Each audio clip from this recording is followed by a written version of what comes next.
दोस्तों बॉलीवुड की कई ऐसी फिल्में हैं जो सालों बाद भी याद की जाती है, लेकिन हॉरर मूवीज़ बहुत कम है जो लोगों के दिमाग में अब भी बसी हुई है। अगर बात करें 90s और 80s की तो रामसे ब्रदर्स की मूवीज़ बहुत फेमस हुआ करती थी। उसके बाद की बहुत कम मूवीज़ आई जो लोगों को याद रही। 2001 में राज मूवी आई जिसने लोगों के दिमाग में एक अलग ही मुकाम बना लिया। उसके बाद की कुछ खास मूवीज़ नहीं है, लेकिन कुछ मूवीज़ ऐसी है जो लोगों के दिल और दिमाग में बसी हुई है। लेकिन ऐसी एक मूवी जो साल 2008 में आई थी। नमस्कार दोस्तों, मैं हूं महेश। स्वागत है आपका मेरी YouTube चैनल यम के मिस्टीरियस में। तो दोस्तों आज मैं आपके सामने लेकर आया हूं एक ऐसे ही रियल इंसिडेंट पर बेस्ड मूवी की कहानी जो कि रियल है, और उस मूवी का नाम है 1920 जो कि साल 2008 में आई थी। ये मूवी आपने यकीनन ही देखी होगी क्योंकि इसमें इफ़ेक्ट ऐसे दिए गए थे जो लोगों को डरा रहे थे।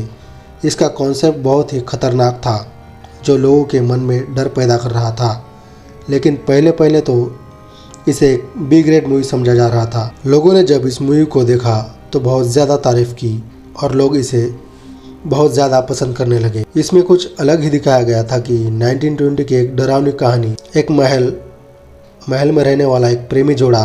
हालांकि ये मूवी इंस्पायर थी 1973 की मूवी द एग्जॉर्सिज्म से, लेकिन इसे एक अलग कॉन्सेप्ट से बनाया गया था, यानी कि भूत को भगाने के लिए हनुमान चालीसा का पाठ। अब इस मूवी में भयानक सीन्स दिखाए गए थे। अच्छा कॉन्सेप्ट या अच्छी एक्टिंग थी, अच्छे डायलॉग थे, लेकिन इस मूवी से जुड़े कुछ ऐसे किस्से हैं जो हर किसी को हैरान कर सकते हैं। क्या आपको पता है इस मूवी में जो महल दिखाया गया दरअसल वो असल में भूतिया महल है, जहाँ पर रहती है 3 भूतिया आत्माएं। मूवी के शूटिंग के वक्त भी उन भूतिया घटनाओं के कारण, उन भूतिया कहानियों के कारण यहाँ शूटिंग करने में कुछ परेशानी हुई थी। और इस फिल्म की वो असली चुड़ैल कौन है, आज मैं आपको इस वीडियो में 1920 फिल्म की वो सच्चाई बताने वाला हूँ कि आखिर उस महल में क्या होता है और कहाँ से इसकी शुरुआत हुई थी, और इनकी स्क्रिप्ट में आखिर उस महल ने कैसे बदलाव किए थे। दरअसल ये फिल्म साल 2008 में आई थी और इसे डायरेक्ट किया था विक्रम भट्ट ने, और उस मूवी की स्क्रिप्ट भी विक्रम भट्ट ने ही लिखी थी। उन्हें एक ऐसी मूवी बनानी थी जो पुराने ज़माने पर बनी हुई हो और जो लोगों को बहुत ज़्यादा पसंद आती हो। पुराने ज़माने में बनी हुई मूवीज़, और विक्रम भट्ट एक ऐसी ही मूवी बनाना चाहते थे और साल 2008 में एक ऐसी ही मूवी लेकर आए जिसमें उन्होंने कास्ट किए थे नए चेहरे, बिल्कुल नए, क्योंकि उन्होंने सिर्फ एड्स में ही काम किया था, किसी मूवी में नहीं। एक तो थे फिल्म के मेन एक्टर अजनीश दुग्गल और फिल्म की मेन एक्ट्रेस अदा शर्मा। उन्होंने इस मूवी से डेब्यू किया था और इस मूवी की स्क्रिप्ट बहुत ज़्यादा अच्छी थी और एक्टर्स को फाइनल कर लिया था, लेकिन उन्हें लोकेशन चाहिए था पुराने ज़माने वाली। 1920 में जो भारत में अंग्रेज़ों का शासन हुआ करता था, यहाँ ज़्यादातर जो बिल्डिंग्स हुआ करती थी वो एक अंग्रेज़ आर्किटेक्ट ने बनाई थी। कोई ऐसी जगह चाहिए थी जो इंग्लिश आर्किटेक्चर से बनी हुई हो, वहाँ पर वो शूटिंग करे। अगर उनके साथ कोई किस्सा और कहानी जुड़ी हो तो उसको फिल्म में यूज़ किया जा सकता है। अब स्क्रिप्ट तो फाइनल हो गई थी, अब क्या बनना है क्या नहीं बनाना है, उन्हें लोकेशन ढूंढने में 6 महीने का समय लगा था। अब प्रोडक्शन हाउस ने 6 लोकेशन मैनेजरों का चुनाव किया और 12 अलग अलग देशों में उन्हें भेजा गया, और कोई ऐसी लोकेशन को ढूंढा जाए जो इंग्लिश आर्किटेक्चर द्वारा बनाए हो। वो कोई महल बड़ा होना चाहिए जो दिखने में पुराने ज़माने का लगना चाहिए, और ढूंढते ढूंढते लगभग 6 महीने लग गए। उसके बाद उन्हें एक ऐसा किला मिल गया जो देखने में कहानी के स्क्रिप्ट में दिखाए गए महल जैसा ही था, और उसका नाम था एलेटन कासल, जो कि मौजूद है नॉर्थन कोर्कशायर इंग्लैंड में। और यहाँ उन्हें महल पसंद आ गया था। यहाँ पर पूरी टीम को बुला लिया गया। उसके बाद उन्हें सबसे पहले यहाँ की कहानियाँ सुनाने को मिल रही थी। ये जो बड़ा सा महल जो आप तस्वीर में देख पा रहे हैं, ये बिल्कुल जंगल के ऐसे बीच में बना हुआ है। छोटे मोटे गांव जहाँ पर है काफ़ी दूरी पर बने, और आसपास आपको कोई और घर भी देखने को नहीं मिलेगा। इसे एक काफ़ी पुराना महल माना जाता है जिसे एक बिलियनियर ने बनाया था, और उसे बनाने के बाद यहाँ पर कुछ ऐसी घटनाएं हुई जिसने इसका इतिहास बदल दिया। यहाँ पर पूरी टीम को ठहराया जाना था और यहाँ पर एक केयरटेकर भी था, यानी कि इतने बड़े महल में उन्हें एक केयरटेकर मिला था और यहाँ पूरी टीम को आते ही सावधान कर दिया था कि इस कैसल को भूतिया कैसल भी कहा जाता है। ये दुनिया के 10 सबसे हॉन्टेड कैसल में एक है। यहाँ पर ऐसी घटनाएं होती है कि लोग बहुत ज़्यादा डर जाते हैं। लेकिन टीम को जब इस बात का पता चला तो सब काफ़ी घबरा गए थे। इस फिल्म की मेन एक्ट्रेस अदा शर्मा वो भूतों पर बिल्कुल भी यकीन नहीं किया करती थी और वहाँ पर जब पूरी टीम हुई तो जानबूझकर सबको डराया करती थी, क्योंकि ये पहली फिल्म थी। उन्हें काफ़ी ज़्यादा अच्छा लग रहा था। वो काफ़ी ज़्यादा उत्साहित थी और उन्हें भूतिया कहानियाँ सुनना और सुनाना काफ़ी ज़्यादा पसंद था। एक तो किला भूतिया जहाँ पर भूतिया घटनाएं होती है, ऊपर से अदा शर्मा उन्हें जानबूझकर ऐसी भूतिया कहानियाँ सुना डराया करती थी। इसी के साथ भयानक चेहरे बनाकर वो अलग अलग रूम में जाकर सबको डराया करती थी। और जो ये केयरटेकर था उसने एक बात के लिए साफ मना कर दिया था कि यहाँ पर आप एक साथ रह सकते हैं। यहाँ पर कुछ ऐसी हॉन्टेड घटनाएं होती है जो सबको डराती है, लेकिन अगर आप किसी कमरे में अकेले ही नहीं जाएंगे तो आपके साथ ये कुछ नहीं होगा। लेकिन कई बार वह कहते हैं कि बाथरूम के दरवाजे बंद हो जाते हैं, कई कमरों के दरवाजे बंद हो जाते हैं। इसके बाद अगर आपको ख़ास जगह पर जाना है तो कई बार कमरों के बीच से होकर निकलना पड़ता है।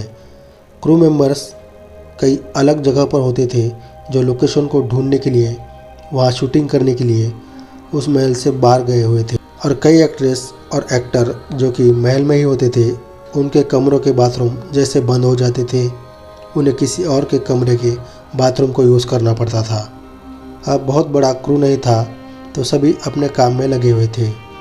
कोई किसी की मदद नहीं करेगा कि मुझे बाथरूम जाना है, मेरे साथ चलो। जो एक्टर्स बचे हुए तो होते थे जो बाथरूम ढूंढने के लिए जाते थे तो उन्हें कई बार अकेले जाना पड़ता था। यहाँ उन्हें एक चीज़ देखने को मिली, कई बार लाइट फ्लैक्चुएट हुआ करती थी। एक बच्चा बार बार उन्हें कोनों में दिखता था, कभी किसी कांच के पीछे, कभी खिड़की के पीछे, कभी और कभी अलमारी के पीछे। और बार बार जब वो वहाँ पर पहुँचते तो बच्चा उन्हें दिखता नहीं था। उन्हें ये तो पता चल गया था कि ये जो हेल है ये हॉन्टेड है और इसके बाद उन्होंने यहाँ की पूरी कहानी भी पता कर ली। लेकिन जो केयरटेकर था उसने एक पूरी कहानी पता की और बताई कि इसकी शुरुआत कहाँ से हुई थी।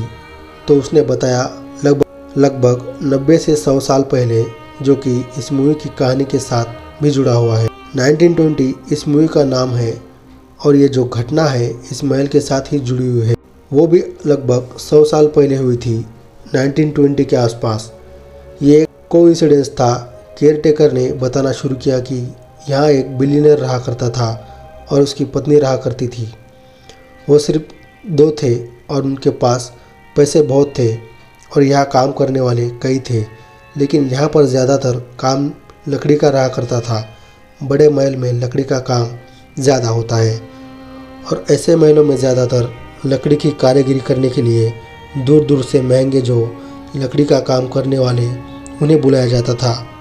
और एक ऐसा ही मशहूर लकड़ी के काम करने वाला यहाँ रखा गया था। अब वो जो बिलियनर था उसे कई बार महल छोड़कर बाहर काम के लिए जाना पड़ता था। अब जब भी वो बाहर गया हुआ होता था उसकी जो पत्नी थी वो वहीं पर ही होती थी। बाद में उसे सुनने को आया कि जो उसकी पत्नी है उसका अफेयर उस कारपेंटर के साथ। जब इस बात का पता उस अमीरजादे को लगा तो उसने उस कारपेंटर को वहीं पर पकड़ लिया। अब उसने उस महल में कारपेंटर को कहा जाता है कि कुछ दिनों तक रखा और तड़पा तड़पा कर धीरे धीरे मार दिया। कैसे मारा ये बताया नहीं जाता है, लेकिन सबसे दर्दनाक मौत उसने उस कारपेंटर को ही दी थी। इसके बाद उसके पत्नी के साथ क्या हुआ, क्या किया, इसके आगे की कहानी तो नहीं है दोस्तों। इस हॉन्टेड हेल में कुल 3 आत्माओं का वास है, ऐसा लोग कहते हैं। एक वो कारपेंटर की आत्मा, दूसरा किसी बच्चे की आत्मा और तीसरा उस बिलियनर के पत्नी की आत्मा। शायद उसके पत्नी को भी उसने वहीं पर मार डाला हो। ये कुछ ऐसे रहस्य है जिसे आज तक सुलझाया नहीं जा सका, ना कि इसकी कोई कहानी बाहर आई। लेकिन इस हॉन्टेड कैसल ने किस तरह इस मूवी की स्क्रिप्ट में बदलाव किया। अब विक्रम भट्ट ने पूरी स्क्रिप्ट तो लिखी हुई थी, लेकिन जब वो कैसल को ढूंढ रहे थे उन्हें एक कैसल मिल गया, फाइनल हो गया। वो किस महल में शूटिंग होनी चाहिए, उन्होंने कई कहानियाँ सुनी। और बाद में स्क्रिप्ट में थोड़ा सा बदलाव किया, जो कि एडजस्टमेंट मूवी बनते बनते होती है। लेकिन इसमें थोड़ा सा इंस्पिरेशन उन्हें मिला और लोगों ने इसे बहुत ज़्यादा पसंद किया। इसके बाद इसके कई सारे सीक्वल भी बने, लेकिन जो पहली मूवी की कल्ट फॉलोइंग है वो आज भी वैसे की वैसे ही मौजूद है।